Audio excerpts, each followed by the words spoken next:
Hello, welcome back to The Sower, a podcast of the Ciceronian Society.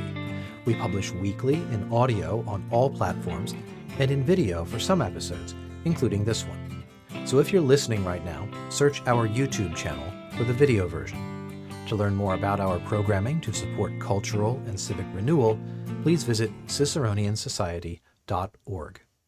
Today's special episode of The Sower is the first of several recordings we will share from our 2026 annual conference held at Creighton University in Omaha, Nebraska. This is the opening plenary panel from the morning of March 12, 2026, titled C.S. Lewis's Ransom Trilogy, a Response to Modernism. The speakers in order are Joshua Bowman, Executive Director of the Ciceronian Society, with a prayer and opening remarks; Joshua Herring of Thales College, the panel chair. He will also present his paper, False Feminisms, Unman Whispers to Tyndril in Perelandra. Sean Hadley of Trinitas Christian School, presenting on Shades of Red, the Poetic Imagination Inclining to the Masculinity of Mars. Madeleine Austin, with Competing Ecological Visions in That Hideous Strength. And Scott Postma of Kepler Education, Christianizing the Pagan and Vitalizing the Dead. Be sure to stick around to the end to see Bowman's reaction to learning that he was roasted by Madeleine while he was out of the room. Here's the panel. Before we go any further, please join me in prayer. In the name of the Father, the Son, and the Holy Spirit, Lord, we offer these days to you and to your glory. Thank you for the freedom and the resources to meet together, for safe travel, and for your abundant grace. Thank you for friendship, for traditions that honor what is good, true, and beautiful, for the places we call home, and for your holy word. Thank you for the opportunity to seek truth, to teach and write and read as scholars, students, educators, and clergy. Thank you for your church, and grant us the grace to know what it means to love you with all our heart, mind, and strength. Bless those presenting, guard and protect those still on their way. Bless our families while we are gone, and lead us to prayer, service, and repentance. Hear us, O merciful Savior, who with the Father, the Son, and the Holy Spirit live and reign, one God, world without end. Amen. Well, friends, nobles, countrymen, welcome to Omaha for the 2026 Ciceronian Society Conference. I'm overjoyed to see so many of my friends here today and many new faces for what I am confident will be an unforgettable 3 days in America's next great city. Here. I even put that pause for laughter there. Thanks. It's early. Yeah, it's early. I'm only not enough coffee in. Did y'all see that random? There was a sinkhole on a road here, and it went viral a few weeks ago.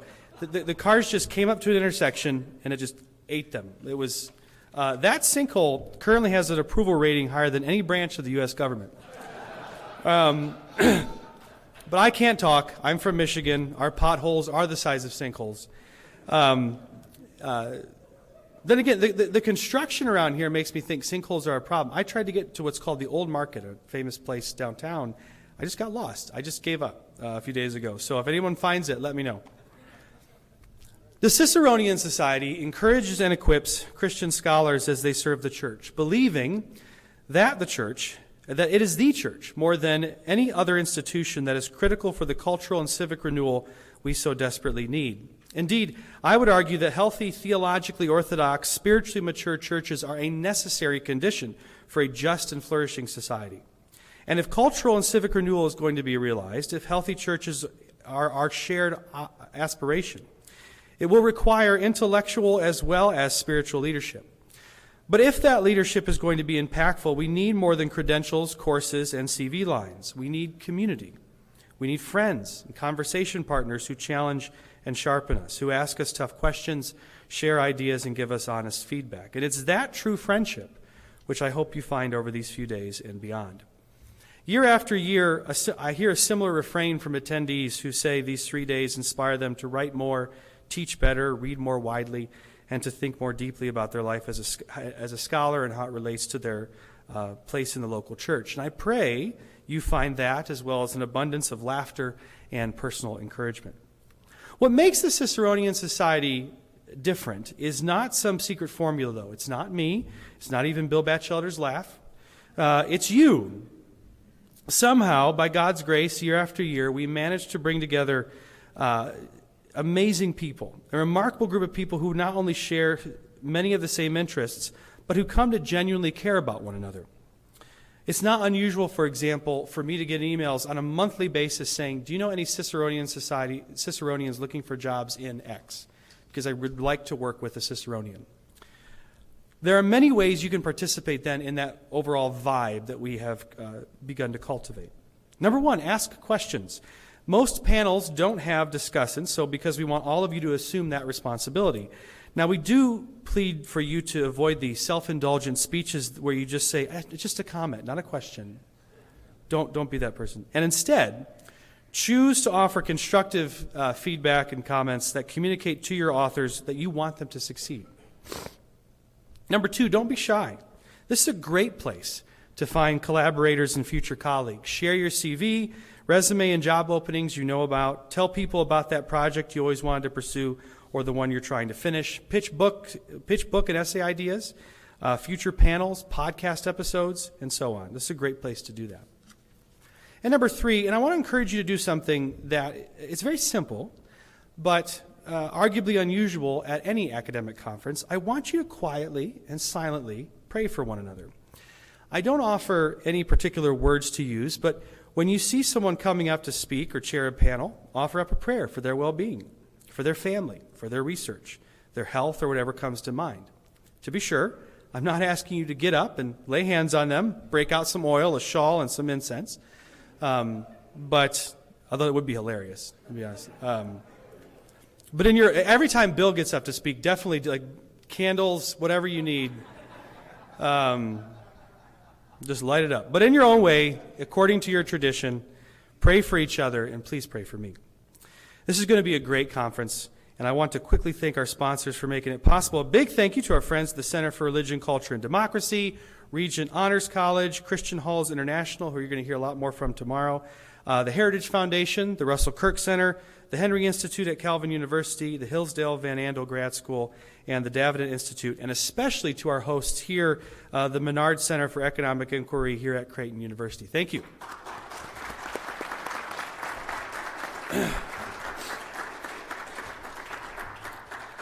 I will have much more to share tonight because we have a busy year ahead. It's going to be a lot of fun. Before the Storing Prize dinner, which is included in your registration, everyone is welcome to that. We're going to talk about a fall symposium we're doing in October and a new professional development initiative I can't wait to tell you more about. That's really exciting. Also, most of you should receive a newsletter for conference attendees each morning of this event. Hopefully you got that. Check your junk mail if you didn't see it. I'll also post links to these newsletters on our website. It's on the same page that will have the program on the website. Lots of valuable information in there. A couple other notes. Wi-Fi is free here. I think it's CU guest. You don't need a password or anything. You'll just be tracked by some administrator somewhere. Just kidding. But it is a free open access Wi-Fi that anyone can use. Please do not take any recordings of any of these sessions, whether with your phone or some fancy smart glasses. All sessions are being audio recorded, and all those in ballrooms A, which is that one, and in C will be video recorded. If you do not wish your presentation to be recorded, please let your panel chair know before your session begins. You can let myself know, or I have, Paul Hicks, can you wave your hand? Right there. He's our photographer. If you're like, don't take a picture of me, or don't take a picture of the side of me, then go ahead and do that. But, by the way, don't take a picture from back here. It's I look way better up front. All right. And if you have any questions, just let me know. And without further ado, we have our first panel led by Josh Herring. Thank you.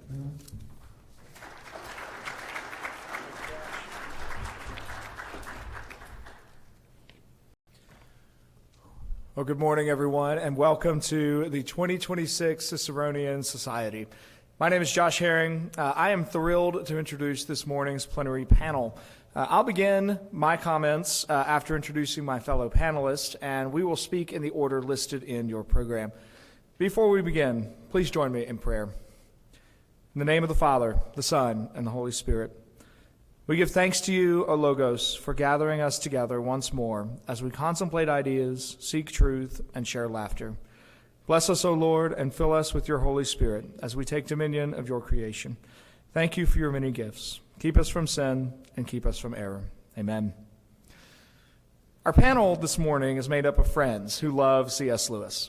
When I pitched them this topic, they all agreed, and I'm really excited to hear what they prepared for us. And because I suspect, like many of you, some of them finished their papers this morning. Dr. Sean Hadley is currently principal at Trinitas School in Pensacola, Florida. This summer, he'll be moving to Tallahassee to take a teaching faculty position at Florida State University's Institute for Governance and Civics. Madeleine Austin is pursuing doctoral studies. She finished her master's work at UNC Chapel Hill. She hopes to write about politics and ecology. She most recently completed a Wilbur Fellowship with the Russell Kirk Center this past summer. Dr. Scott Postma is CEO of Kepler Education and leader of the various consortiums of classical educator conferences. I serve as professor of classical education and humanities at Thales College, and together we are speaking on C.S. Lewis's Ransom Trilogy, a response to modernism. I began my teaching career at Thales Academy approximately 13 years ago. And when my first group of seniors graduated, I began a custom of inviting high school graduates over to my home for cigars and conversation. These conversations were places where I invited any and all questions. I promised real answers. Here in my backyard, somehow we could discuss things that did not fit in the professional atmosphere that my school cultivated. Here I could press my student James about whether or not he should live with his girlfriend for a few years. A bad idea, even though they are currently married. Here, they could ask me why that one teacher got fired. What really happened? I held such gatherings for several years. At the end of one of these, a student named Brendan dubbed us the Anti-Modernist Society. Well, naming a thing may be poor luck. That was the final gathering of the anti-moderns, but I thought Brendan's term was very well taken. There's something about modernity that pushes against true human community. Consider the managerial over the visionary, the cubicle over the study, or the therapist over the pastor. Now, in his most complex novel, That Hideous Strength, C.S. Lewis opposes two contradictory visions of human community. One he calls Logres, the other he calls Britain. He puts the best description of this in the character Dr. Dimble. Dr. Dimble explains, "It all began when we discovered that the Arthurian story is mostly true history. There was a moment in the 6th century when something that is always trying to break through into this country nearly succeeded. Logres was our name for it. It will do as well as another. And then, gradually, we began to see all English history in a different way. Something we call Britain is always haunted by something we may call Logres. Haven't you noticed that we are two countries? After every Arthur, a Mordred. Behind every Milton, a Cromwell. A nation of poets, a nation of shopkeepers. The home of Sidney and of Cecil Rhodes. Is it any wonder they call us hypocrites? But what they mistake for hypocrisy is really the struggle between Logres and Britain. In every age, the Pendragons and the little Logres which gather around them have been the fingers which gave the tiny shove or the almost imperceptible prod to pull England out of the drunken sleep or draw her back from the final outrage into which Britain tempted her. It's from this passage in That Hideous Strength that our panel takes its launching point. Lewis began the Ransom Trilogy in 1938, and he concluded it in 1945. A contemporary with T.S. Eliot, Lewis addresses questions of modernity in his novels. As a panel, we'll address various issues that we see arising in this trilogy. For my part today, I want to highlight Lewis's articulation of a feminism that forbids flourishing. In his Temptations of Tenedril, Lewis highlights both the false feminism and the way in which a healthy feminism could develop. So, with those introductions out of the way, I want to begin my comments, and then we'll speak in the order listed in your program. Hierarchy is inherently offensive. No one really likes to be told they are low on the totem pole. The reality, however, is that life is structured hierarchically. We all learn this as children. We are born as infants. We have no power, no authority. As adults, we learn that what we thought was the ability to do what we will is actually the responsibility to care for others and behave such that life goes well. Life, in this sense, is inherently hierarchical. John Milton's Paradise Lost conveys this truth beautifully, presenting the reader with a sympathetic Satan whose rebellion is rooted in a refusal to submit to the divinely ordered hierarchy. In one of Satan's first speeches, he declares in hell that, quote, "Here we may reign secure, and in my choice, to reign is worth ambition, though in hell. Better to reign in hell than serve in heaven." Now, Satan has the illogical audacity to ask, "And what should I be, all but less than he whom thunder hath made greater?" As if the only difference between God and Satan were force. Satan's rejection of the actual difference between himself and his maker is his tragic flaw, which remains unredeemed by the end of the poem. In a preface to Paradise Lost, Lewis describes the hierarchical conception that, quote, belongs to the ancient orthodox tradition of European ethics, from Aristotle to Johnson himself. This principle posits that, quote, degrees of value are objectively present in the universe. Everything except God has some natural superior. Everything except unformed matter has some natural inferior. The goodness, happiness, and dignity of every being consist in obeying its natural superior and ruling its natural inferiors. Lewis says of Milton that, quote, the hierarchical idea is not merely stuck onto his poem at points where doctrine demands it. It is the indwelling life of the whole work. It foams or burgeons out of it at every moment. Milton pictures the life of beatitude as one of order, an intricate dance, so intricate that it seems irregular, precisely when its regularity is most elaborate. He pictures the whole universe as a universe of degrees, from root to stalk, from stalk to flower, from flower to breath, from fruit to human reason. Hierarchy is, quote, the pattern deep hidden in the dance, hidden so deep that shallow spectators cannot see it, alone gives beauty to the wild, free gestures that fill it, just as the decasyllabic norm gives beauty to all the licenses and variations of the poet's verse. Lewis follows Milton in celebrating hierarchy as a gift. Modernity perceives this gift as itself a source of oppression, and rebellion against order as a means of liberation. It is our condition as moderns that we initially sympathize with the rebel. Our hearts are with the men and women on the barricades in Les Miserables, rather than with Javert, the keeper of order. We presume that hierarchy permits injustice and does not reflect actual ontological, qualitative distinctions. Such has been the movement of Western thought since the French Revolution.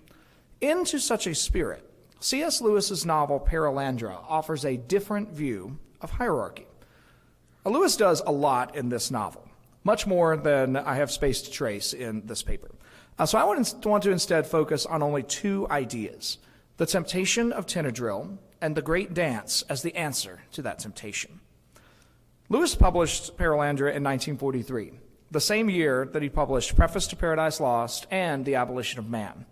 We can only dream of such academic productivity. Perelandra is Lewis's edition of the Paradise Lost story, featuring Tenedril as Eve, Weston as the serpent, and Elwyn Ransom as the representative of Malel-Dil, God the Son, who does what Adam should have done in Genesis, step on the talking snake's head. Weston offers variations on the same theme to Tenedril as his temptation. His end goal is to have Tenedril disobey God's specific command to not spend the night sleeping on the fixed land. His route to get there has everything to do with inspiring Tenedril to mimic Milton's Satan. Tenedril is unfallen woman. I hope you can hear the capital W. She will be the mother of all Perelandrians. Like Eve, she is created subordinate to her husband, Tor, the king. Unlike Eve, she is given many lines in the story. Her frequent refrain is, I will ask the king. Tenedril has never considered the possibility of independent thought or individual action. She is innocent. Lewis calls her almost naive. And if Weston can inspire her to reject her place in God's creational hierarchy, he will have achieved his fall. This, then, is the false feminism of my title, a feminism that is grounded in rejection of the natural place of the feminine in creational design. Lewis follows traditional Christianity in subordinating Tenedril to Tor. He for God, she for God, and him, as Milton put it. There is no tension in this unfallen hierarchy until Weston begins proposing that Tenedril ought to ascend the hierarchy or go outside of it. The temptation is masked in positive language, but the goal is prompting Tenedril to reject who she is made for, and why she exists, for some other good. We offer 3 examples. The first example is a dialogue between Weston and Tenedril. Weston says, "How greatly I desire to meet this king of yours, but in the matter of stories, he may be no older than you himself." Tenedril replies, "That saying of yours is like a tree with no fruit. The king is always older than I, and about all things." Weston again, "But Piebald and I have already made you older about certain matters, which the king never mentioned to you. That is the new good which you never expected. You thought you would always learn all things from the king. But now Maleldil has sent you other men whom it had never entered your mind to think of, and they have told you things the king himself could not know." Tenedril explains, "I begin to see now why the king and I were parted at this time. This is a strange and great good Maleldil intended for me." Weston says, "Yes, Maleldil is making you into a full woman, for up to now you were only half made, like the beasts who do nothing of themselves. This time, when you meet the king again, it is you who will have things to tell him. It is you who will be older than he, and who will make him older." Tenedril's reflective acceptance of her position as lower in the hierarchy is clear in this passage. Knowledge and maturity are what she receives from the king. Weston tries to shift that in 2 ways. He wants her to see him and Ransom as ways of giving her knowledge the king does not have, and then frames Maleldil's, God's, desire for her to be the one giving the king knowledge and maturity. This is a subtle inversion of the natural hierarchy that exists between Tenedril and the king. Now, a second way Weston tries to move Tenedril to reject her givenness is through comparison with the great but fallen women of earth. Weston says this, "They are of a great spirit. They always reach out their hands for the new and unexpected good, and see that it is good long before the men understand it. Their minds run ahead of what Maleldil has told them. They do not need to wait for him to tell them what is good, but know it for themselves as he does. They are, as it were, little Maleldils, and because of the sweetness of their wisdom, their beauty is as much greater than yours as the sweetness of these gourds surpass the taste of water." Weston upholds fallen, sinful women as reaching for new, greater goods than Tenedril could imagine. They run ahead of God. They do not wait for God to tell them things are good. Instead, they become like gods.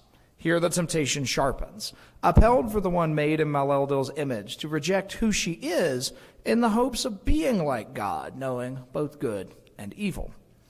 Now, the clearest temptation passage builds on this theme, inviting Tenedril to consider that, contrary to what he has said, Maleldil actually wants Tenedril to disobey him so that she will develop full independence.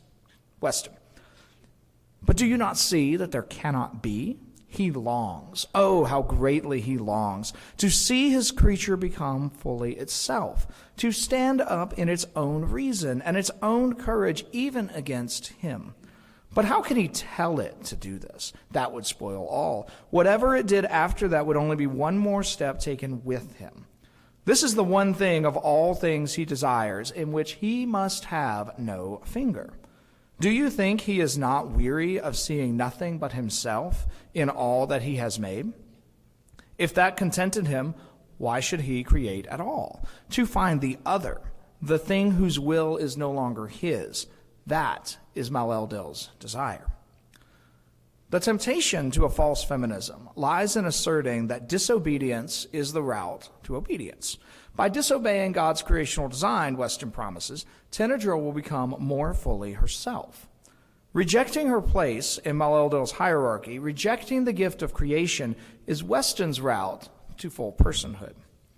Fortunately for our American love of a happy ending, Tenedril withstands temptation, and Ransom finally kills Weston. Tenedril is reunited with Tor, and in their union, Ransom sees this living paradise, the Lord and Lady as the resolution of discords, the bridge that spans what else would be a chasm in creation, the keystone in the whole arch. Both Tor and Tenedril triumph, and the novel closes with a theme of harmony. Following his discussion of masculine and feminine essence, Lewis introduces a different metaphor, the great dance, that closes the novel on a note of harmony. Two angelic figures, Malacandra and Perelandra, sing of the true nature of reality. All of creation dances before Maleldil. The great dance resolves the theme of hierarchy and is Lewis's answer to the question of the gender wars. The feminine finds fulfillment in submission to the masculine within marriage. Tenedril rejects the glory of rebellion, showing instead the quiet beauty of submission. And that beauty is hers alone. It can only come through her. It is the beauty of a dance, where lead and follow are obeyed, and all parts contribute to the whole. This, Lewis argues, is how all of reality is arranged before the face of God. And in this hierarchical dance, all the parts are arranged, yet they stand equally related to God. Equality, in Lewis's sense, cannot exist without hierarchy. So I want to read 4 final passages from the close of Perelandra. These are very poetic passages that close each with the line, "Blessed be he." I think it's one of Lewis's most amazing literary accomplishments that it's a poetic passage that forces you to read it correctly. So I'm going to attempt to do that, but the language just compels a certain reading. For this to make sense, without having read the book, you've got to imagine 2 angels and 3 humans all singing these things together, and it's very unclear who is singing which. It just moves back and forth amongst all of them. It is loaded with justice as a tree bows down with fruit. All is righteousness, and there is no equality. Not as when stones lie side by side, but as when stones support and are supported in an arch. Such is his order. Rule and obedience, begetting and bearing, heat glancing down, life growing up. Blessed be he. Each grain is at the center. The dust is at the center. The worlds are at the center. The beasts are at the center. The ancient peoples are there. The race that sinned is there. Tor and Tenedril are there. The gods are also there. Blessed be he. Where Maleldil is, there is the center. He is in every place, not some of him in one place and some in another, but in each place the whole Maleldil, even in the smallest thought. There is no way out of the center, save into the bent will which casts itself into the nowhere. Blessed be he. In the plan of the great dance, plans without number interlock, and each movement becomes in its season the breaking into flower of the whole design to which all else have been directed. Thus each is equally at the center, and none are there by being equals, but some by giving place and some by receiving it, the small things by their smallness and the great by their greatness, and all the patterns linked and looped together by the unions of a kneeling with a sceptered love. Blessed be he. 6 years after Lewis published Perelandra, Simone de Beauvoir published The Second Sex. In that volume, she provides the myth of radical feminism. Woman is made, not born. De Beauvoir contended that woman was an identity made by male and societal oppression. Her vision of feminine flourishing was one of sexual and economic equality with technological help to overcome nature. De Beauvoir's feminism, and all the feminisms that flow from her thought, reject the givenness of the feminine, and in a quest for equality, loses access to actual femininity.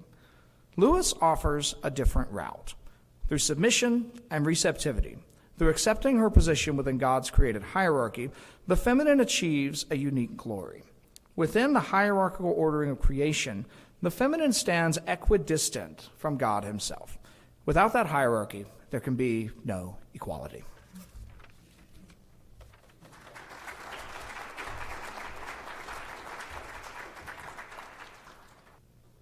Well, good morning, everyone.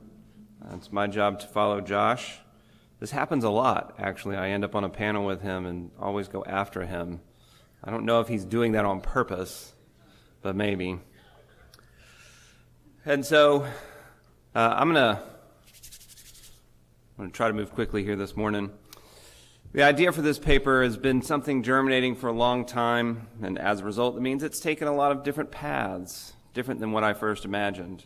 I am going to talk this morning about Mars, masculinity, and poetry, though it may be slightly different than what is in the abstract on the Ciceronian website. If that is a disappointment, I apologize in advance. Much of what has captivated my thought begins in a conversation I had a few years ago. Working in a small classical Christian school, where I'd been for a few years at that point, the headmaster asked me if I would lead a conversation on the Iliad. Parents were invited to read it, as were faculty.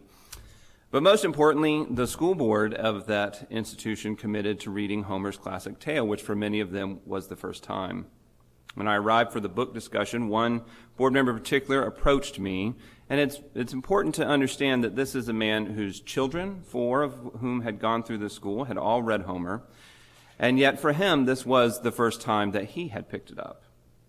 He took my hand and in an act of gratitude smiled and said, "I did not expect that to be so masculine." Now the comment has stuck with me, not only because it stemmed from this man's genuine appreciation that someone had kind of forced his hand to read Homer, but also because I think it encapsulates an unspoken idea that permeates much of our culture, namely that poetry is somehow feminine. Now, what is meant by this is often unclear, as unexpressed ideas typically are. It might manifest in claims like, "Poetry's too emotional for me," or "I gave it a try, it's just not my thing."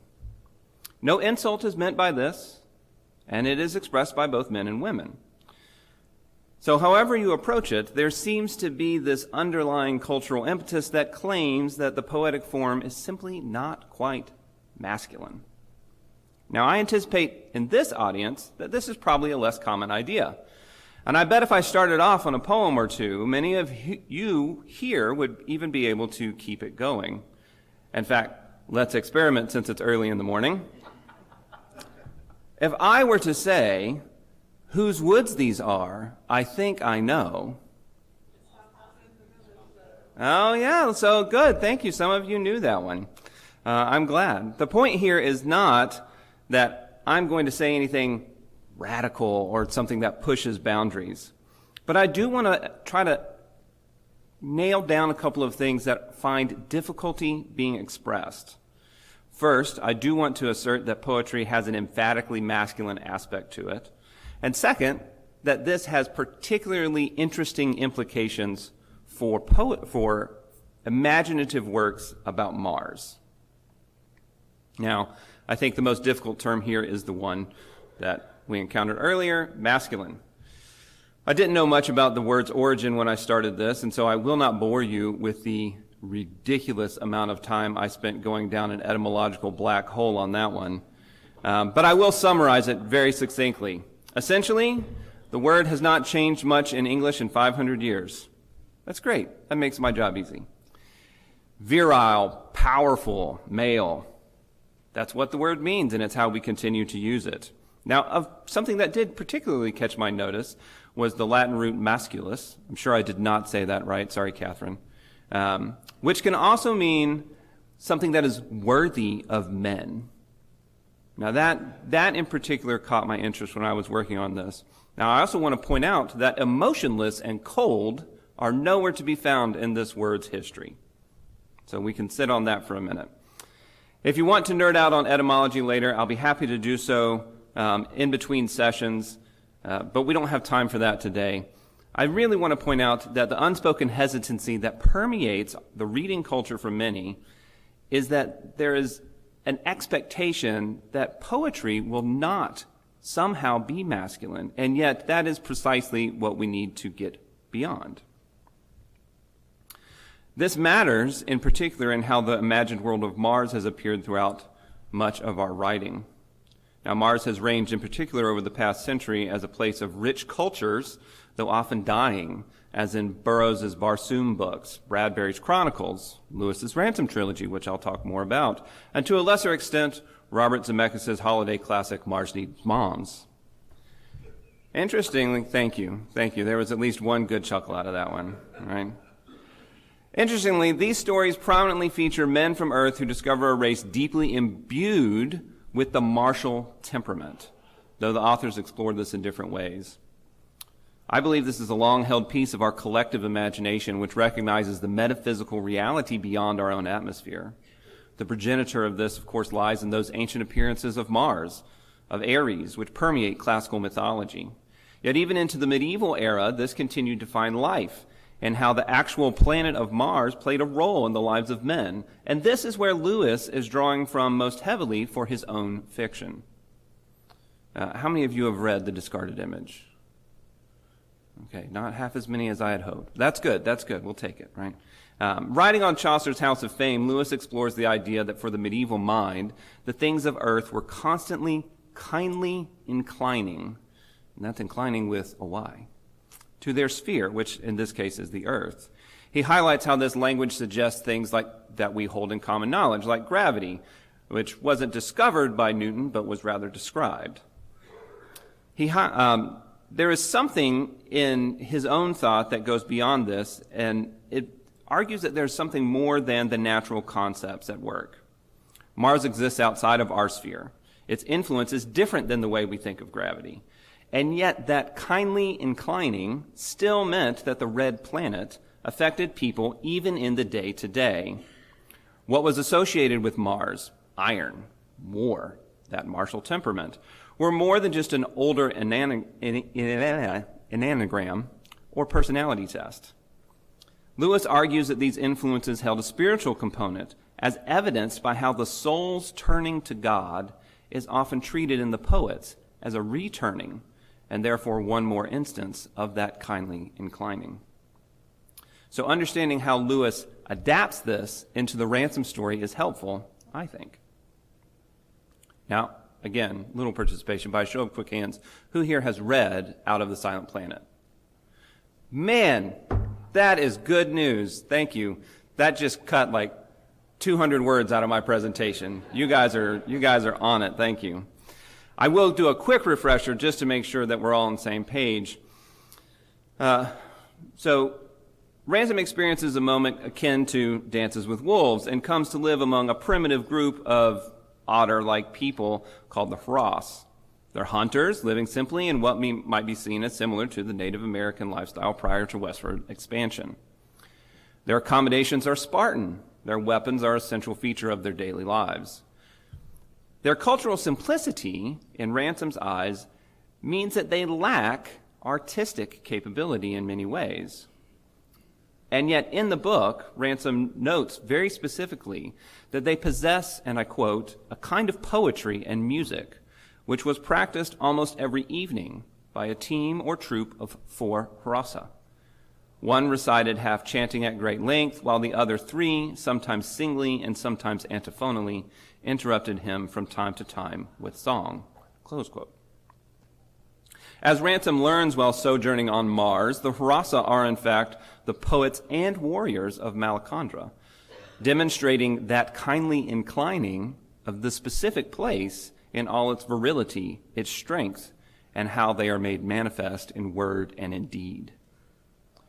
The Hross are in fact well known across Malacandra for their ability to craft poetry, for their songs, for their wordplay, which is not greatly envied there because Substack had not yet been invented. Had it been, I'm sure the Fiffle-Triggy would have abandoned their crafts long ago. Ransom, a philologist by training, seeks to understand their culture first in their communication. But learning a language is not the same thing as understanding. And there's a lengthy scene in Out of the Silent Planet that bears this out. Ransom's Hross guide, Huey, tries to educate Ransom on memory and pleasure. And he packs several ideas into a short space that encapsulate some of what I'm trying to accomplish here. So I'm going to read a somewhat lengthy passage, so please bear with me. A pleasure is full grown only when it is remembered. You are speaking, man, as if the pleasure were one thing and the memory another. It is all one thing. The Ciceronian could say it better than I say it now. not better than I could say it in a poem. What you call remembering is the last part of the pleasure, as the craw is the last part of a poem. When you and I met, the meeting was over very shortly. It was nothing. Now it is growing, something as we remember it. But still we know very little about it. What it will be when I remember it as I lie down to die, what it makes in me all my days till then, that is the real meeting. The other is only the beginning of it. You say you have poets in your world. Do they not teach you this? Don't your poets teach you? It's worth noting that despite current educational trends, the role of the teacher, the tutor, has historically been a male profession. The judgment Huey passes here is a rebuke of the lack of masculinity in Ransom and on Ransom's world. And it is summarized in his use of the word poet. For Huey, poets not only fulfill the traditional role of teacher, but revel in every other masculine aspect of the Hross culture. Now, to be fair, Out of the Silent Planet shows 3 races, all of which are fundamentally masculine, which is something we could explore if time were on our side. It's not, so we won't. What is clear is that for Ransom, the Hross represents something noble, offering a kind of forgotten knowledge, and this is intimately bound up in their love of poetry. Lewis helpfully fleshes this notion out further in Perelandra and That Hideous Strength.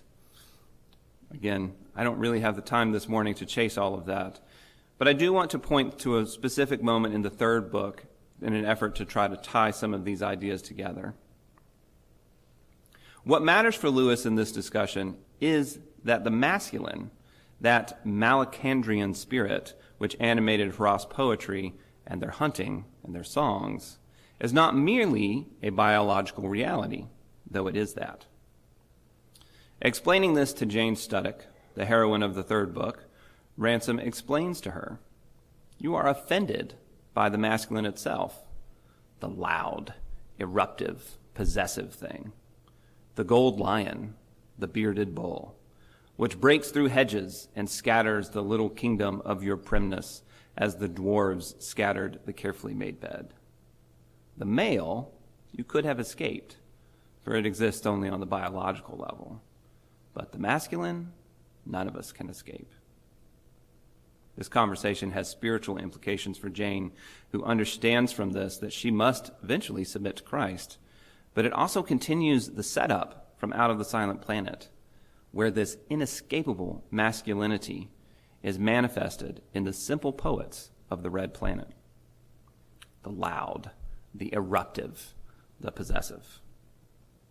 Such might easily describe the works of Homer, of Virgil, of Milton, and many more.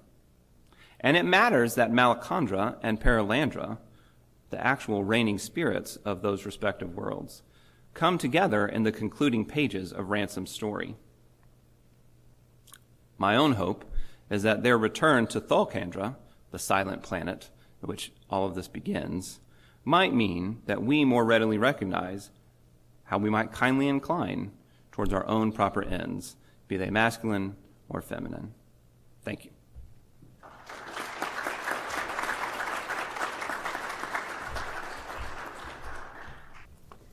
Hello, good morning, everyone. Thank you for coming to the panel.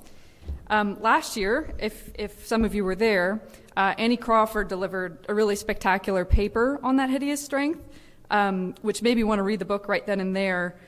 So when the delightful Josh Herring asked me to contribute to the panel, I was very excited to have a chance to go a little deeper. Since you're all a captive audience here, I'll also take advantage of this paper being in early stages of development to kind of pick your brain over some of the ideas. So I'm going to go broad, but if you have specific questions, I'll be glad to answer them afterward. So in my work, I focus on virtue-oriented, sustainable, and localist approaches to environmental political theory. Specifically, I seek to reframe the idea of sustainability by applying it to environmentalism itself. In other words, sustainability must not merely refer to a healthy relationship with the environment, but the maintainability of that posture for people. In this view, a rigorous approach to ecology demands a strong account of human motivation, grounded in habits and practices tied to ordered ways of living. Lewis's fable offers lessons for this sustainable ecology, what it means to love our place rooted in our humanity, and he warns us what happens when it doesn't. And there are two primary competing ecological visions laid out in that hideous strength. The first is Bellbury's technocratic ecology, which is really similar how they approach everything in life, so I'm grateful for Josh's exposition on that. And that's, Bellbury is the place, the kind of center of the organization, the National Institute of Coordinated Experiments, aka NICE. No more said on that.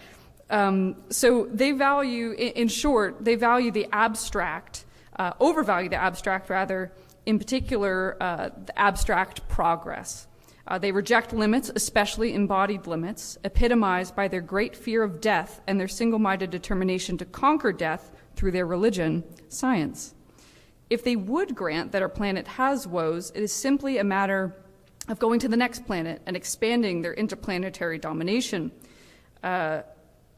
And let's see, they have no attachment to Earth or Thulcandra, as it's known in the Ransom Trilogy. And as a word to the wise, when you come up to ask Josh Herring about his presentation, do not refer to it as the Space Trilogy. NICE also has an unhealthy attachment to efficiency, but without a clear understanding about what efficiency is for. They claim to be on the side of order rather than obscurantism, a charge they make of St. Anne's and company, but this order does not understand its proper end. In a scene I could barely read through because it reminds me of so much of what's happening to my own town, the NICE tear down the ancient forest of Bragton Wood in search of Merlin, but probably also to build an ugly building on it as well. Such is the way. To quote the folk singer Nick Jones, all around this country they're turning green to gray. What grows up for a century, in a minute you can throw it away. The second framework is the ecology of St. Anne's.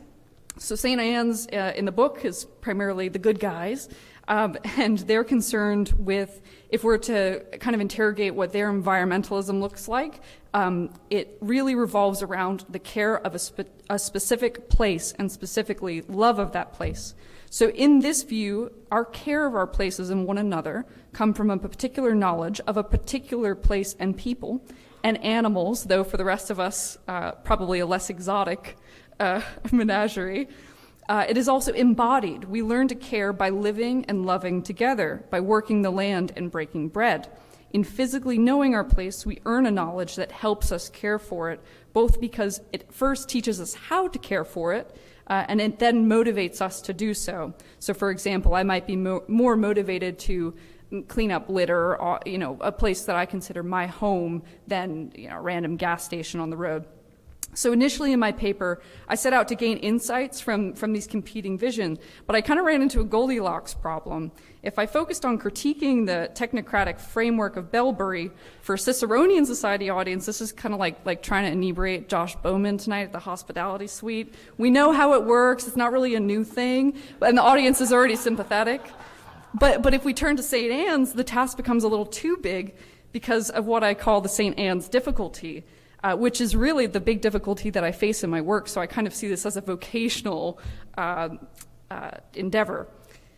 So while this particular aspect is not the crux of my paper, I am bringing it to you all to get your ideas. So it probably won't surprise you that in the discipline of environmental political theory, it's pretty monolithic out there right now. It largely tracks with what we might call mainstream environmentalism, the kind of environmentalism that you hear from the news, very climate change focused, things like this. Recent scholarship and observation find that many ordinary people are crushed by a sense of anxiety or hopelessness when it comes to the environment and their role in its care. Some, troubled by the current state of affairs, are in despair, and climate anxiety proliferates. Others name a growing sense of apathy. If their actions do not significantly affect the global ecology, their efforts don't matter anyway. Moreover, there are those that feel like environmentalism isn't for them, but it's the pursuit of the wealthy, the elite, or the politically progressive. Consider the near constant bombardment of climate messaging in the forms of ads, donation solicitations, product labeling, and media coverage, which I believe they're calling greenwashing nowadays. The average person may come to feel that every decision he makes has an impact on the environment, but simultaneously can never be good enough, let alone save the world. So in the long run, it seems that living under sustained existential threats germinates a sense of guilty hopelessness that can lead to anxiety, despair, or apathy. People then lose agency, which refers to the capacity to intentionally act, and crucially, the sense that one's actions are one's own and that they matter. So to meet the demands of increasing environmental degradation without falling to despair, people need to feel political will and investment, or as Roger Scruton puts it, they must feel that their problems are their own. St. Anne's offers the kind of hope that I aim to capture in my research, the idea that returning to our humanity and caring for the places we have in front of us is the answer. And I agree, and this is the great contention of my work, but I also grant that this is not so simple and can be a tough sell for the exact audience that I'm trying to capture here.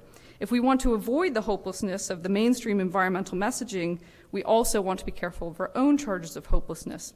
St. Anne's ecology raises difficult questions that are too big for this particular paper, but I do hope to continue this research and would appreciate your insights.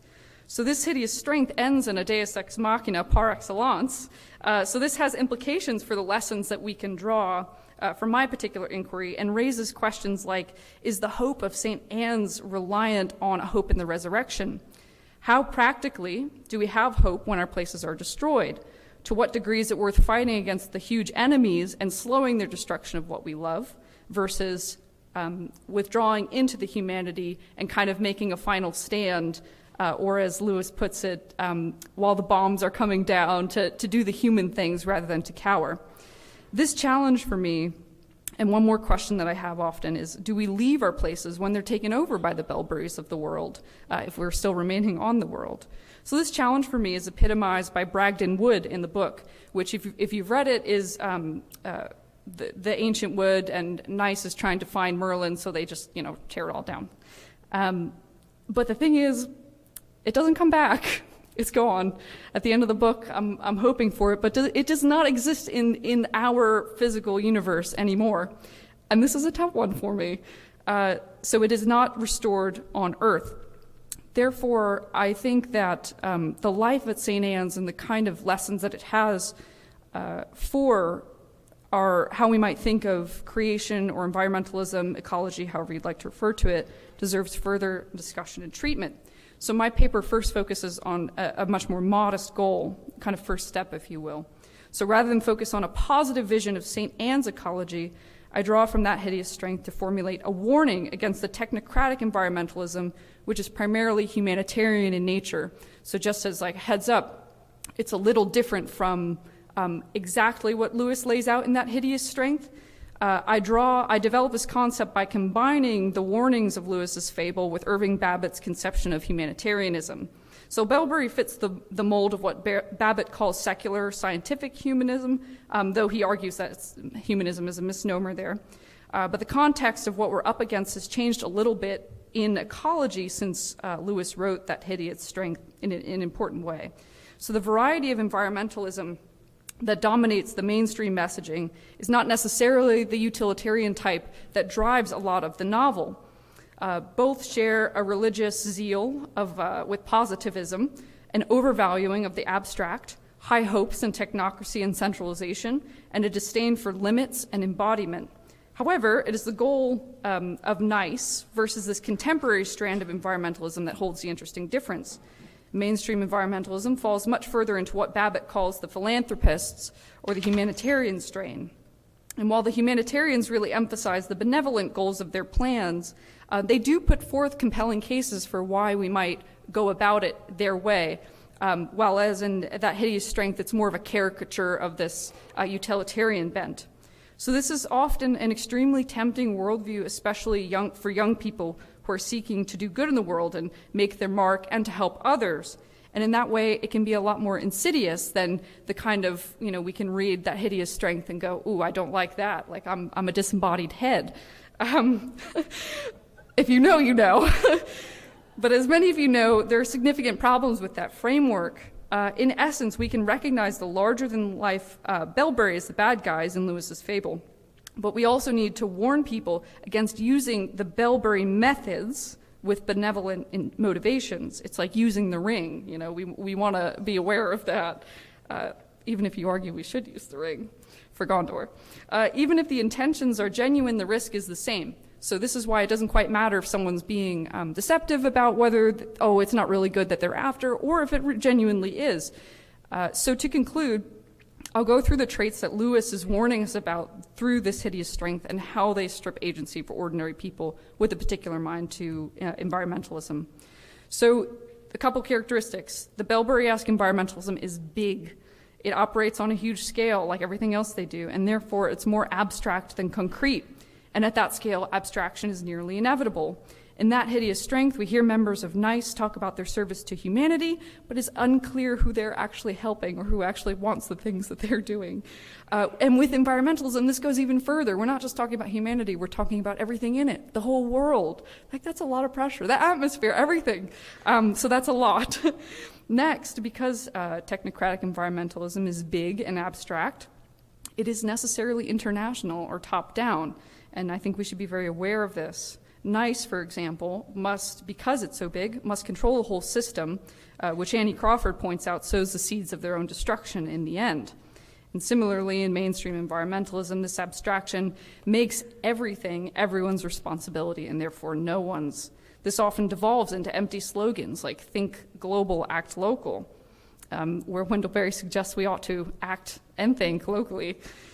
We are now led to believe that only international actors can do anything about our ecological woes. Similarly, this has led to a profusion of philanthropic, humanitarian tendencies that Babbitt describes and warns against. All environmental organizations seem to want is your money, and all the environmental lobbyists want is a bigger slice of government budgets dedicated to their efforts. Next, technocratic environmentalism sees only problems and more often symptoms of problems. This is understandable, but like anything taken to the extreme, a little problematic. Roger Scruton argues that this proclivity is a result of an activist mindset as opposed to a mindset of conservation, where the standard operating procedure is to, one, find a problem, and then two, fix it. There is a place for this kind of thinking, but to hold too dearly to that method of attacking things really does spell an unsustainable view of the world and our role in it.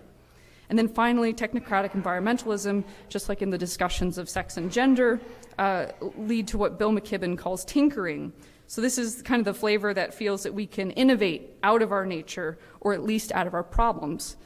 Sometimes this will take the form of thinking that we can change human nature, that man is not necessarily fallen, or sometimes, okay, if we are fallen, then we can build a rocket ship to go somewhere else, or we can, create a fertilizer that will solve our irrigation problems, etc.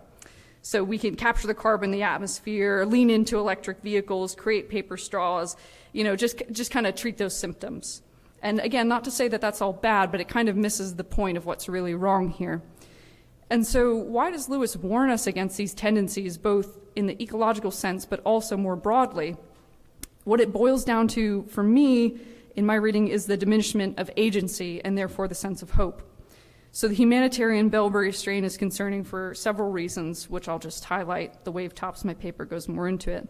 First, it convinces people that their problems are not their own. Two, it artificially cultivates despair and apathy. Next, it not only kills efficacy, but it kills the kind of character that we need to develop in caring for our own homes. It then eliminates the incentive to do so. And then it sets up a considerable framing issue, just how you see the world and go about your responsibility in it, the kind of impact that you can have. So we do face real environmental challenges, and we need buy-in and motive. And I think that hideous strength offers a really good starting point for what that kind of hope can look like. But even more strongly, from the environmental perspective, it shows us what we don't want to do. We don't want to go into Bellbury, even if we don't think we have the same motivations as they do. It can be a little trickier than that. That can be really tempting when you're facing issues. So this is all in a very preliminary state, so I'd appreciate any comments or ideas you have, either with the St. Anne's problem or et cetera. Thank you.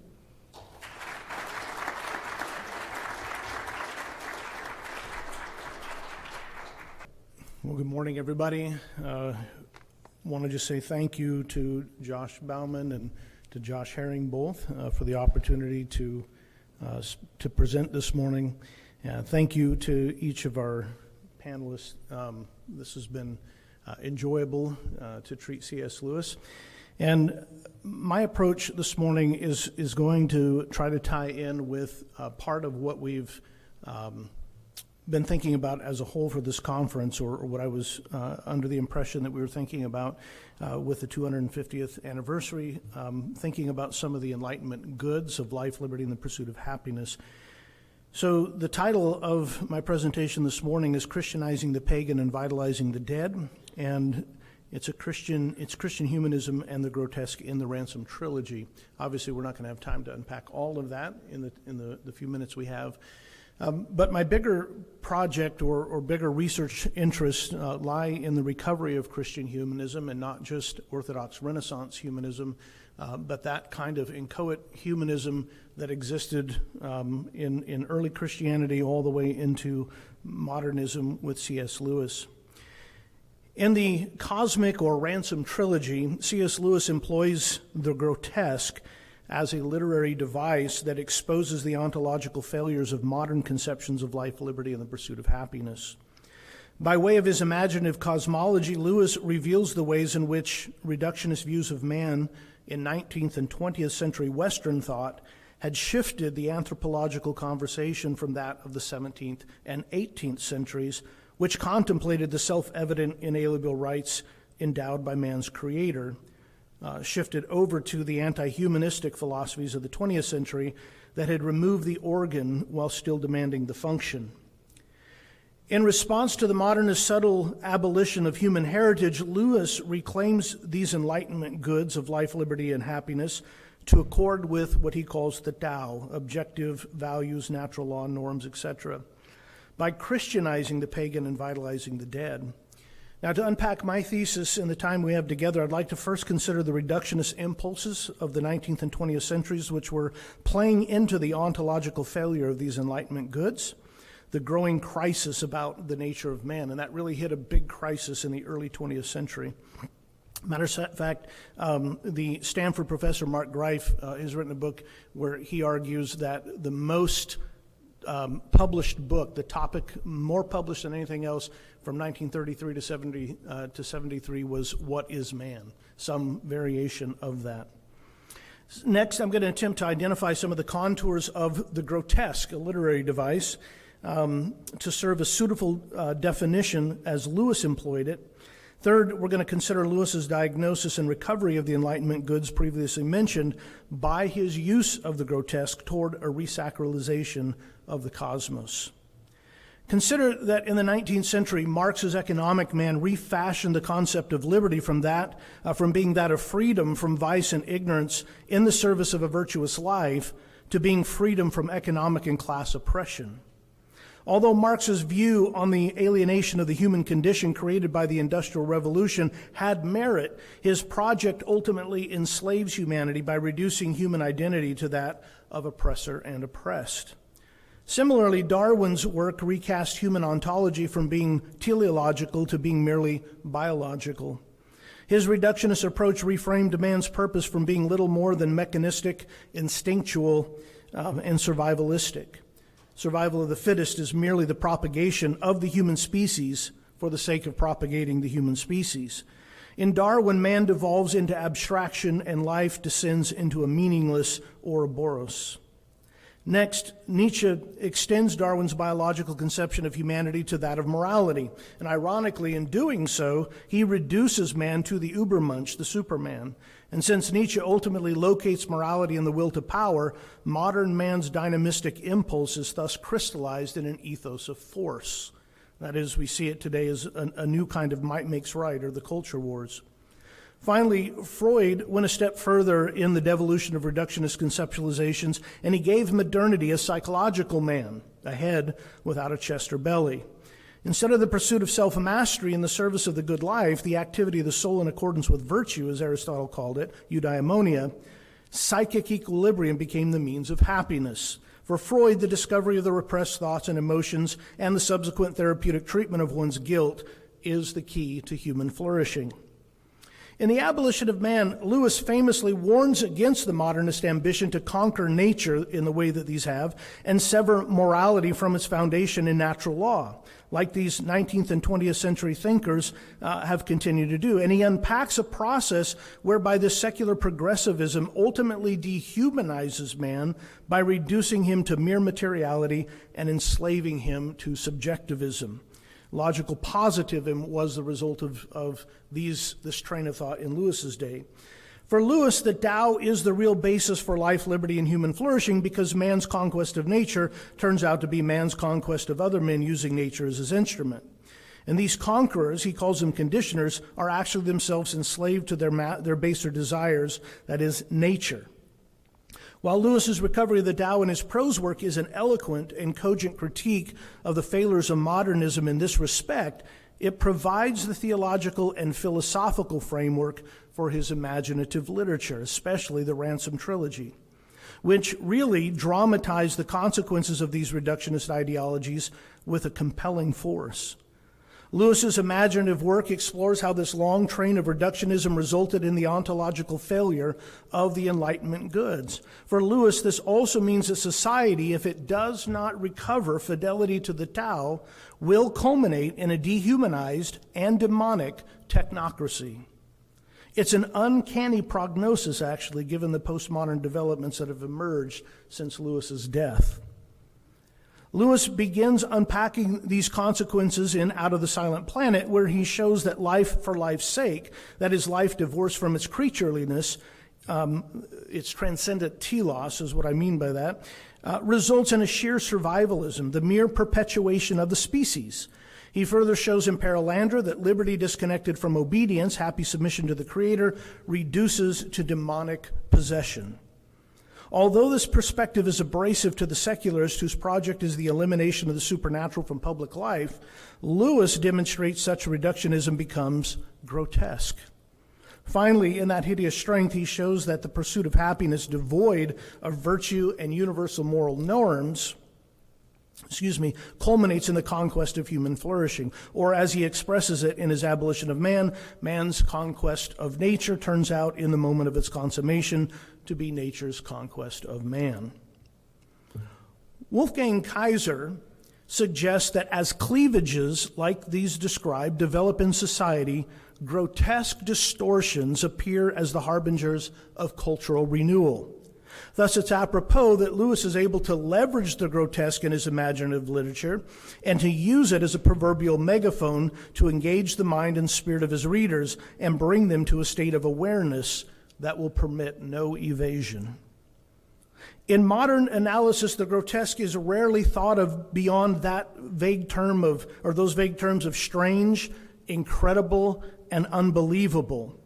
And despite the fact that the grotesque is relatively easy to recognize in a work of art, defining it remains curiously elusive, and apprehending it directly is rather difficult. So given our limited time, we're going to have to be satisfied with a truncated history and working definition of this uncanny literary feature. At the outset, we can establish that as an artistic and cultural form, the very presence of the grotesque in any work of art is meant to place all tacit assumptions about ideas in doubt. In other words, the very ding and sitch of the grotesque is characterized as a species of confusion. And its artistic power lies in its ability to arrest the reader's attention while leaving his understanding unsatisfied. The term grotesque first entered the vernacular of the West in Italy around the 16th century, and its etymological origin is from grotta, the meaning cave. And the term was coined to designate a certain ornamental style that came to light during the 15th century excavations of Nero's Domus Aurea and the Baths of Titus in Rome. And it's noteworthy that these artistic features were not only controversial during the Renaissance when they were discovered, they were so when they first appeared in ancient Rome, rousing the disapproval of Vitruvius, the first century Roman architect, who bemoaned them as paintings of monstrosities. Yet what Vitruvius had viewed as monstrosities were seen by many Renaissance artists like Giorgio Vasari, Pinturicchio, and Raphael as caricatures of the real world that playfully subverted the natural order of things. Thus, the artistic concept of the grotesque emerged in the modern world as a specific ornamental style adopted from pagan antiquity. And it was not only something playfully gay and carelessly fantastic, but also something ominous and sinister, in which the realm of the inanimate objects is no longer separated from those of plants, animals, and human beings, and where the laws of static symmetry and proportions are no longer valid. So following its discovery in Italy, its definition expanded at a time in history when the use of satire, particularly caricature, began to be accepted as the basis for meaningful and substantial art. So the use of the grotesque then naturally extended to literary phenomenon, architecture, dance, and a form of lettering that was sometimes confused with arabesque or Moresque art, those ornamental arts of merging tendrils and leaves. For all of its expansive complexity, we can, for our purposes today, draw from some of the chief scholars on the grotesque and formulate a helpful conceptual definition, or at least an understanding of its contours, so that we can see it in Lewis's cosmic trilogy. First, we can say that the grotesque is an aesthetic category without a well-defined category of scientific thinking. Second, as an aesthetic phenomenon, it encourages the creation of meaning and the discovery of new connections through its effect of shock, confusion, disorder, or contradiction. Third, it's an art form and as an art whose form and subject matter appear to be a part of, while contradictory to, the natural, social, and personal worlds of which we're a part. It's a form whose image most often embodies distortions, exaggerations, or a fusion of incompatible parts in such a fashion that it confronts us as strange and disordered, as a world turned upside down. Fourth, it is a kind of caricature in which the artist, disregarding verisimilitude, gives rein to an unchecked fancy with the sole intention of provoking laughter, disgust, and surprise by the unnatural and absurd productions of his imagination. Finally, the grotesque is licentious fantasy, a departure from art that is generally regulated by measure, order, and rule. So the question remains, as we look at this definition, why would someone like C.S. Lewis use this in his art, and to what end? Well, Lewis uses the grotesque in various ways to highlight the state of human flourishing, life, liberty, and the pursuit of happiness, when it is divorced from one's creatureliness. As a Christian humanist, Lewis redeems the grotesque. He Christianizes it to evoke both shock and revelation, demonstrating the dehumanizing effects of a world estranged from natural law and divine revelation. For Lewis, the grotesque serves as a pedagogical device that reveals the chasm between the distorted modern self and the fully realized human being, one whose affections are rightly ordered under the Tao. This effect is potent because, as was mentioned previously, the grotesque arrests the reader's attention, yet leaves his understanding unsatisfied. For Lewis, the grotesque forces the reader into a confrontation with disturbing realities, but does not provide immediate resolution or catharsis. Instead, Lewis leaves the reader in a state of existential uncertainty, mirroring the unresolved spiritual crisis of his characters, before ultimately guiding the reader toward a responsive vision of humanity. Now, I'm going to spend the majority of our remaining time just making an analytic overview of Out of the Silent Planet, where Lewis sets the stage for challenging the ethos of secular scientism. And before I conclude, I'll briefly mention correlations to the second and third books, but we only have time really to talk real quickly about the first so that you can see this image of the grotesque, and then you can transfer that to the other books as you read them. So Lewis presents the secularism of modern thought through two characters, Edward Weston and Dick Devine, who kidnap his protagonist Ransom, a university don and philologist who's on a walking tour, for the purpose of offering him as a sacrifice to what these modern men believe are the primitive inhabitants of Melicandra, the old solar name for Mars.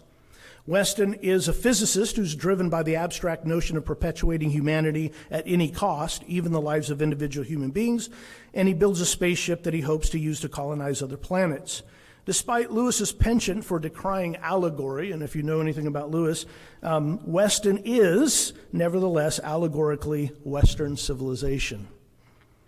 His partner, Dick Devine, is a disagreeable and bellicose former schoolmate of Ransom's who's invested in Western scientific research with the unequivocal goal of gaining wealth and luxury for himself at any cost. So the reader's introduced to the modern ethos of science in the service of secular humanism through the desires and dialogue of Weston and Devine, who are literally hell-bent on the absolute perpetuation of the species through planetary colonization. And through the relationship of these two characters, Lewis cleverly illustrates the co-belligerent nature of ideological modernism, the sensual embrace of scientism and hedonism. These dynamics are presented early in the novel when Ransom stumbles onto their criminal activity. Discovering that Don is on a walkabout where he won't be missed for months, Devine persuades Weston to take Ransom as their hostage instead of an idiot boy that they're in the process of kidnapping. For Weston, an individual's inherent value is based merely on his capacity for reason. In his estimation, the idiot boy wasn't fully human, just merely a preparation, while Ransom was, after all, human. Here, secularism divorces human life from its creatureliness, its intrinsic value rooted in transcendent telos. In a conversation with Ransom that takes place on the spaceship en route to Malacandra, Weston tells Ransom that he's aware that he's infringed on his rights, but his seeming injustice is indeed justified in light of the enormity of their project. He says small claims must give way to great.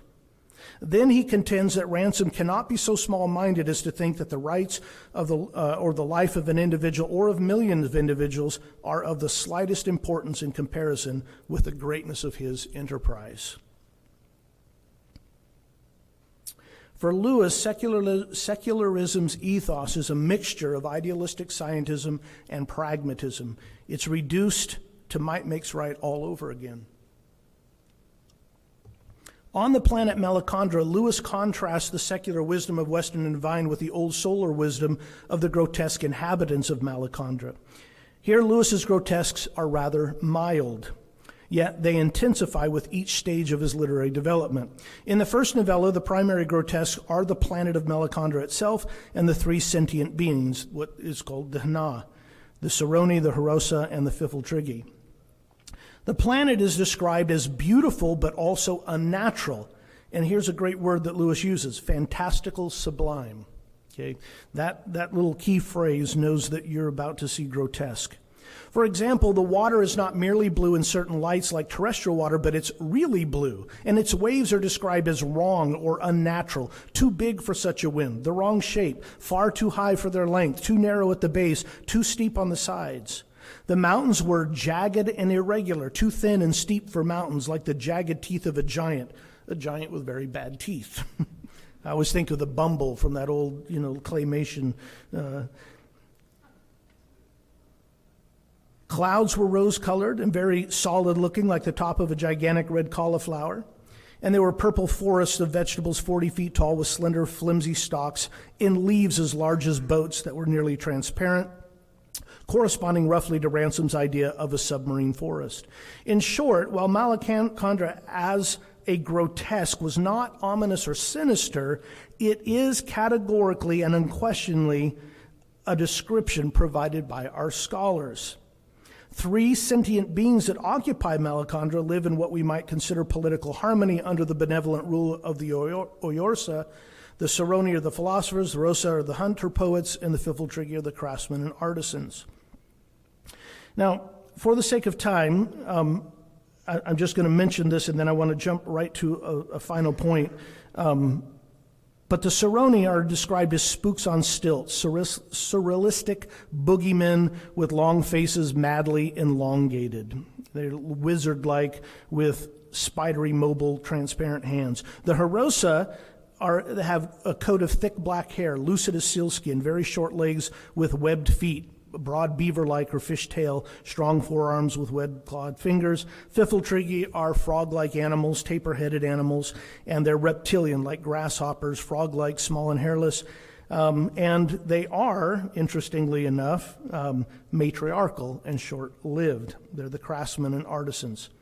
So Lewis captures the work of the grotesque and the way it performs in his cosmic trilogy in this following narration. And I'm going to close with this, I'll close with this, and then just briefly mention what it looks like in the other two, so you can discover it.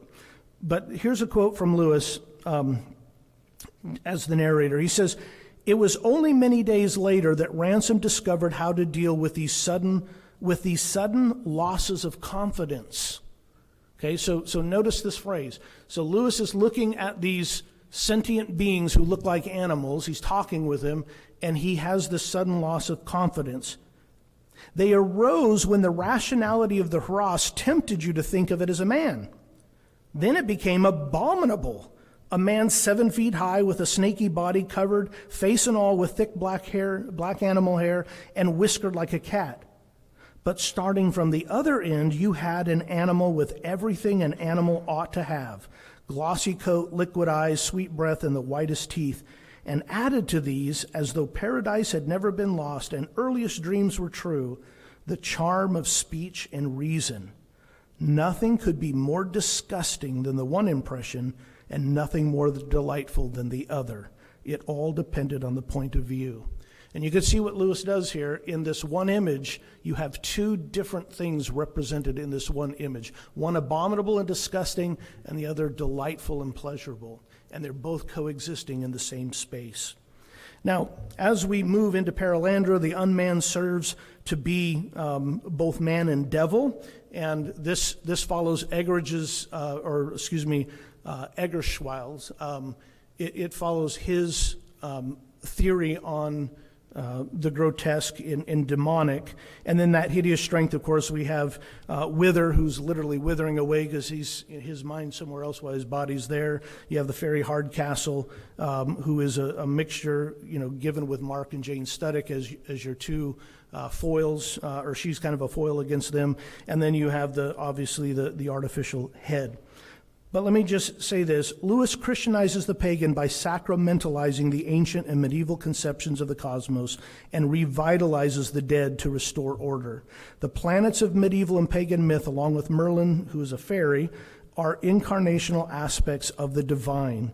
Lewis is drawing on the incarnation to re-sacramentalize the cosmos with these grotesque images that are both some fanciful and others that are sinister. And that is what Lewis is doing here, and I'll close with that. Thanks, Josh.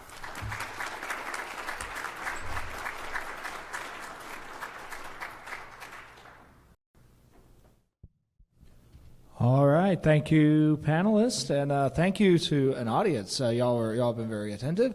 We are very excited for your questions. Bowman, are there any instructions about how we're doing questions? Yeah, we're going to hand out the mic if someone wants to volunteer to run around. By the way, speaking of running around, Michael Thomas back here, thank you for inviting us here to Creighton. He likes to walk 5 miles. If he says it's just a short walk to a restaurant, never believe him.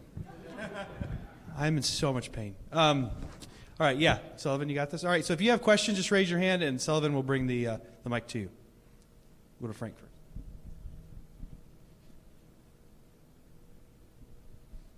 Thank you all. This was a delightful way to start the conference. I have a lot of questions, but I want to focus on the ecology side. And Madeleine, your presentation, if you don't mind.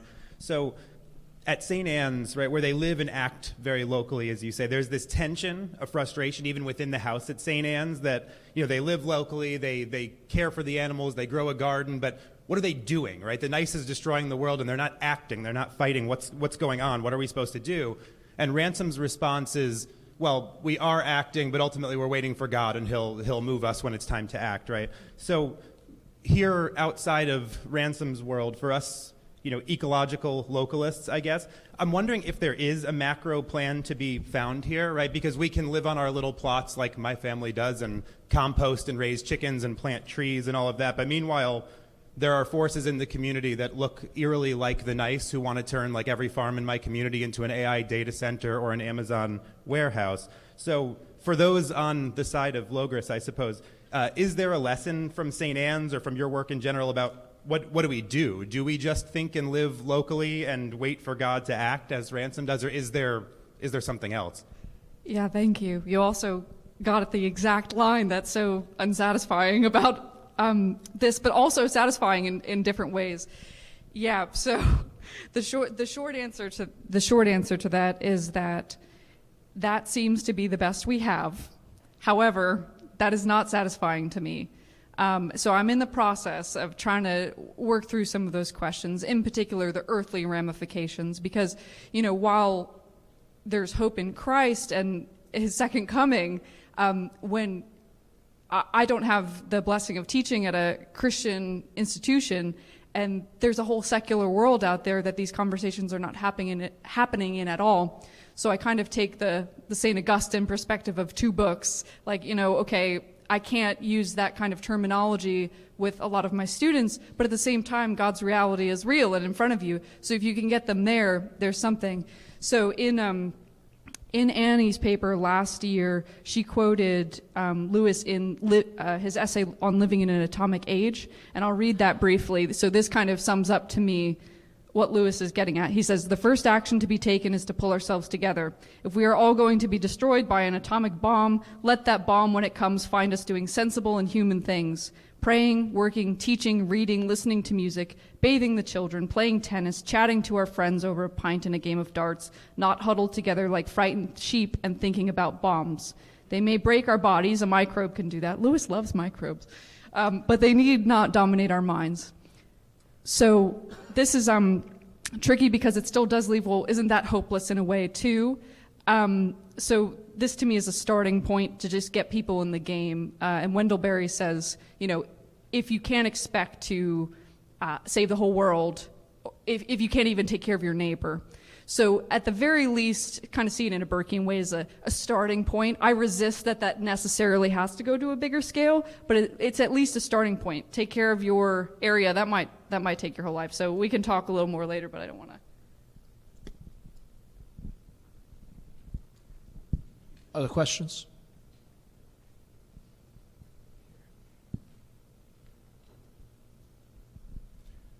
Madeleine, this is kind of a follow-up question and then also some feedback disguised in the question. Thank you. You mentioned very briefly, and then again in your answer, about resurrection as an object of hope. And I think that's right, but is it complete? And what I'm getting at is that someone like Oliver O'Donovan will say that initiates a process of the vindication of created order, which then culminates in the ascension and the return. Does that provide a richer, would you kind of speculate, does that provide a richer fabric for beginning to think about environment as a way in which human flourishing, when it's properly tended to, will deliver? Yes, so to grab that last aspect of your question, thank you for that. That's what I try to rely on in my research, that this humanness, this being human, is actually a really powerful motivator for, again, terminology-wise, tricky, but the environment, so to speak, and this reconnection of those two things, which, depending on the audience I'm speaking to, is either lost or there more strongly. So what I mean by that is, in a lot of the literature, for me, something I run up against is we actually want to divorce the human from the environmental aspect. We want to say there's even the romantic vision of it, right? The nature that's apart from living. And then there's more kind of my strand, which is more of an agrarian bent to things. So I think that's really hopeful to teach people actually, or students in particular, because that's usually who I have in mind, but that your place is when you take care of your business and the people around you, that is actually a very powerful ecological standpoint. So I'll leave it there.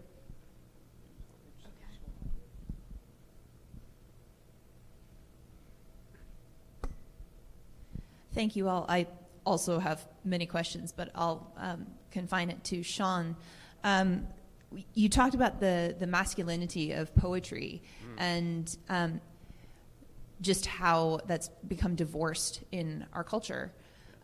How do we, particularly those of us who teach, encourage the reconnection of masculinity and poetry in our culture? Yeah,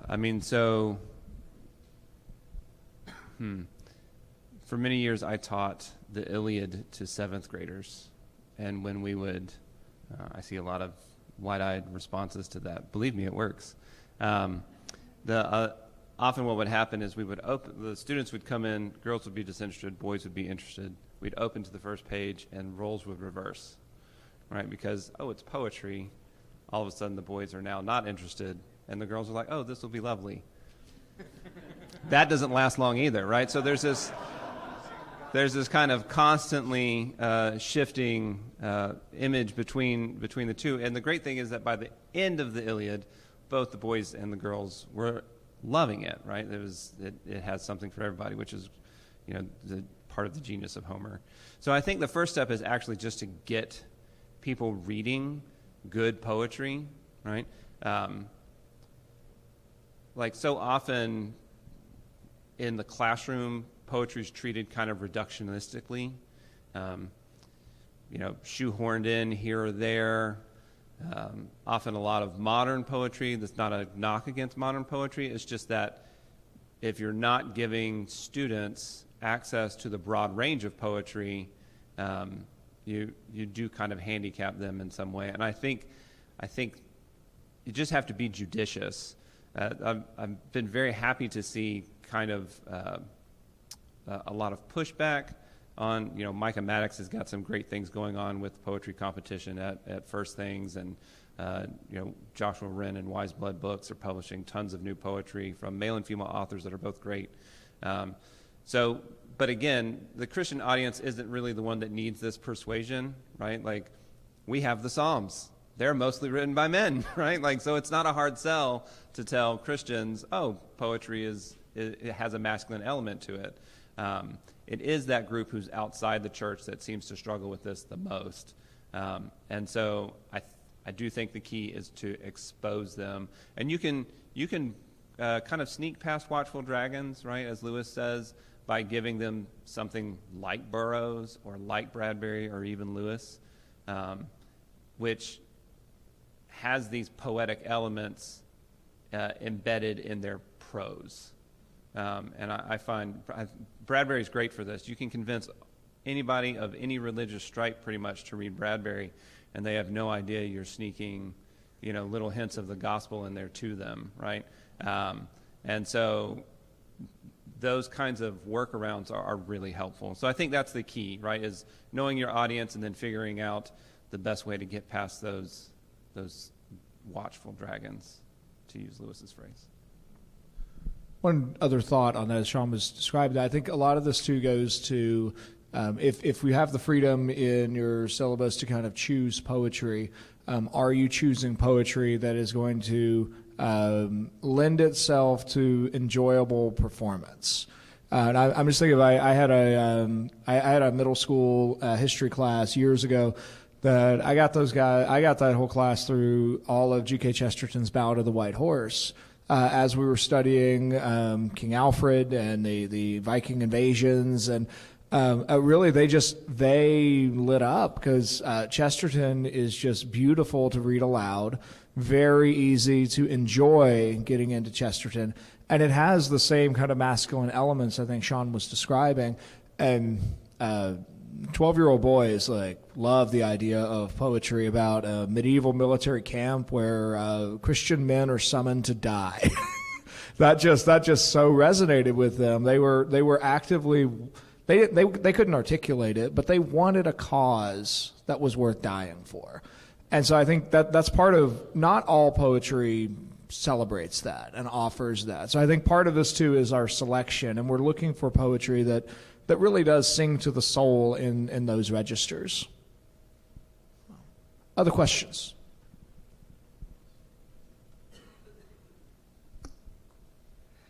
Thank you. Josh, you said modernity since the French Revolution assumes that hierarchy exists only to keep injustice in place. Very beautifully said. When you're working with students, how do you break through that? What are some of the tricks of the trade you use to help them recognize the validity of hierarchy? Oh, thank you for that. I was a little nervous about that section because that is such a broad claim. It's one of those sentences that I didn't want anybody to question me on because I was like, well, I need 800 pages to explain this. I affirmed it instead. Oh, I'm right with you, yeah. I don't know that I have a lot of success stories with students in terms of like the K-12 level. Most of my college students already agree with that. Thales College is a pretty conservative place. Our students are so far have all been Christian students who recognize they're at sort of a countercultural college. The place where I've seen the most success is actually working with teachers. And I run a teacher certificate program through Thales College, where in the first class in that program we read the closing reading for that class is 2 chapters from Richard Weaver's Ideas Have Consequences. Chapter 3 in that volume is a beautiful, beautiful meditation on the ideas of distinction and hierarchy. And Weaver does not let himself get distracted by any specific examples. It's one of the wonderful things about reading a Platonist. He's not bothered by practicalities. He can stay on this lovely universal level. He's not trying to talk about any particular church hierarchy. He doesn't bring up like marital spats about hierarchical roles, anything like that. He just has 15 pages where he makes the case that hierarchy matters, and we all live in this world where hierarchy is everywhere. And I find that teachers resonate with that. And they're in a profession where that's inherently hierarchical. They are above the students and below leadership of the school, typically.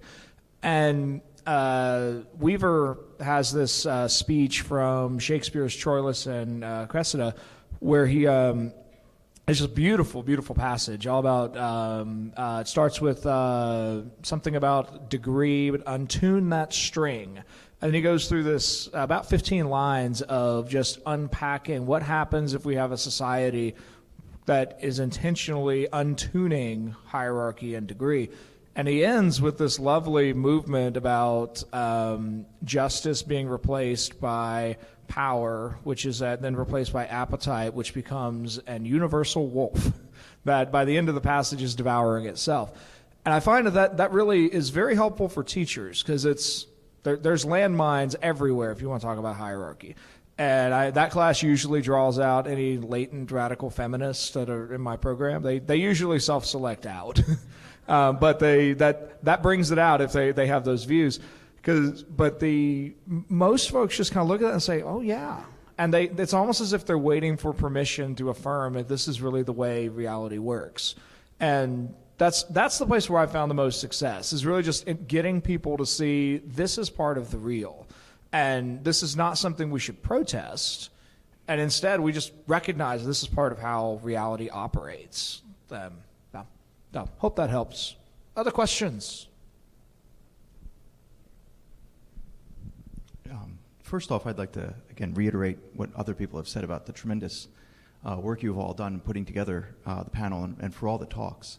So I have questions for all of you, but just to limit it to perhaps 2, first to Josh, or actually first to Scott and then also to Josh. In thinking about the grotesque, which I really love and would be really fascinated to see how it ties into the Lovecraft session in a couple of days. If the grotesque is dependent upon a pre-understanding of an order that is then inverted, you touched at the end of your remarks on the nature of the resurrection. Is there a play that we also see, or a connection that Lewis makes in Lion, Witch, and the Wardrobe, where the witch is very much aware of the magic that exists from the dawn of time? And according to that, there's a particular order that has a judicial characteristic. But that Aslan seems to be aware of a magic that exists before the dawn of time. And so does Lewis in the Space Trilogy, sorry Josh, tap into that sort of deeper order before the dawn of time?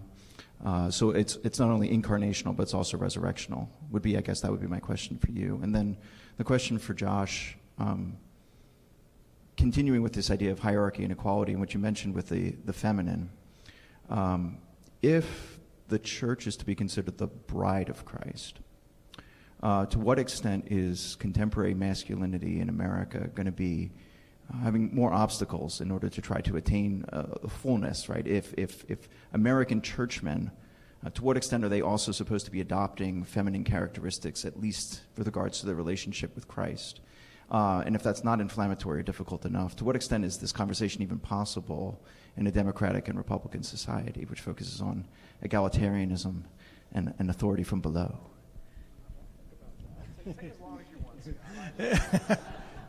I was going to be very quick, so Josh could expand. So for full disclosure, I actually hadn't thought about Lewis's connection to the grotesque in Narnia, or to at least the concept that's working behind his use of the grotesque. But I will say this, I think I'm not going to get this quote right because Hooper said it much more eloquently, but I think Walter Hooper said about Lewis that what Lewis believed about everything could always be found in what he said about anything, right? So the fact is Lewis had a very cohesive worldview that no doubt in my mind, if I was to go back and apply this and analytically read through Narnia series, you would see many of these concepts still coming to play. So I suspect you're right on target with that.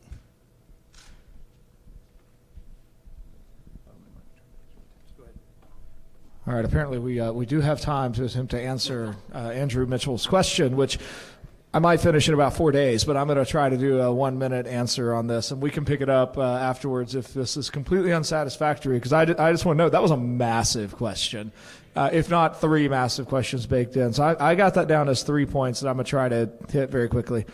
So we have the metaphor of the church as the bride of Christ. The question then of does that mean churchmen need to interact in some level of feminine ways? And then the question of is this conversation even possible in modern democratic society? Okay. So the first 2 points I want to answer by way of Lewis's lovely essay that anyone interested in questions about C.S. Lewis and gender, this is the essay to start with. It's called Priestesses in the Church. It's in the volume God in the Dock. And in there, Lewis has the particular way of talking about the masculine and feminine that I find very helpful. He talks about the masculine is this outward projection of being. The feminine is an inward receptivity of being. And it's in that sense that that's what I want to pull on to answer your question. Lewis says it's in that sense that all of humanity and all of creation is feminine in relation to God because we receive our being from Him. So that's the level on which I think we should kind of look at the metaphor of the bride of Christ. I don't think that means that, to go back to Sean's definition of masculine when he dodged all the etymology stuff, like strong, virile, something else, like the typical understanding of masculine, that's what God is calling for church leaders to be. The overall church itself is, in a feminine sense, then receiving its being from Christ, but leadership and headship, the New Testament is clear, is given to men. And so I don't think that means that churchmen have a responsibility to acquire particularly feminine qualities. Now, on the modern democratic society point, I haven't seen him yet, but I hope Luke Sheehan is either here or will be here soon. I really want to talk with him about Robert Nisbet and Wilhelm Röpke, because I just finished reading both of those guys this semester. I want to run your question through Wilhelm Röpke's concept of modern mass society. And he thinks that our modern democracy is totally different than earlier eras, earlier regimes, simply because of the increase in population. And so I think in a modern democratic society, I don't think our modern democratic society is able to have these conversations in mass. But the little platoons are able to have this kind of conversation. So that's where I would say churches can certainly have this conversation. Churches can, under good leadership, can kind of walk through what does Scripture say, what does God ask of us, how do we relate to each other as men and women. Churches can do that. Churches ought not, I think, be characterized by massness. Instead, they ought to be characterized as local communities dedicated to faithfully obeying the Word of God. And in such, I think churches can certainly have those kind of conversations, but I don't think we are currently capable as a mass society of having reasonable conversations about what men and women are and how we ought to relate to each other therein.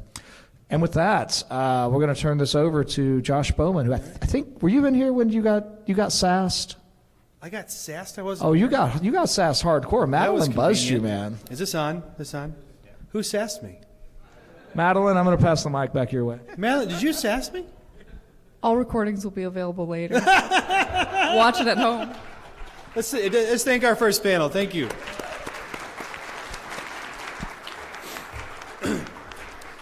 It is perfectly acceptable to sass me. A couple quick notes.